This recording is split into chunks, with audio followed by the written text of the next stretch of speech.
Hello and welcome to our instructional video on solving equations. In this video, we will be walking through the step-by-step process of solving the equation 2m plus 6 equals 48. By the end of this video, you will have a clear understanding of how to isolate the variable and find the solution. So grab a pen and paper, and let's get started.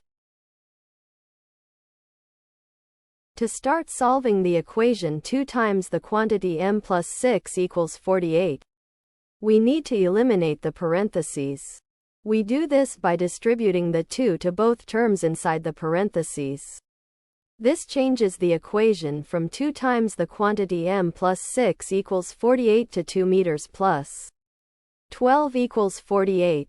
By distributing, we've simplified the original equation, making it easier to solve for m. The next step involves isolating the variable m.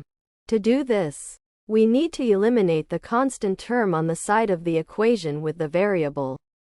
Currently, the equation is 2 meters plus 12 equals 48. To get rid of the 12, we subtract 12 from both sides of the equation. Doing so modifies the equation to 2 meters equals 36. This brings us closer to solving for m. Note that we subtracted the same value on both sides to maintain the balance of the equation.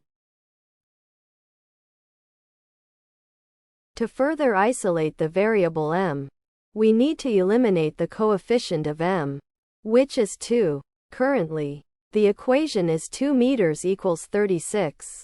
To do this, we divide both sides of the equation by 2. This changes the equation from 2 meters equals 36 to m equals 18.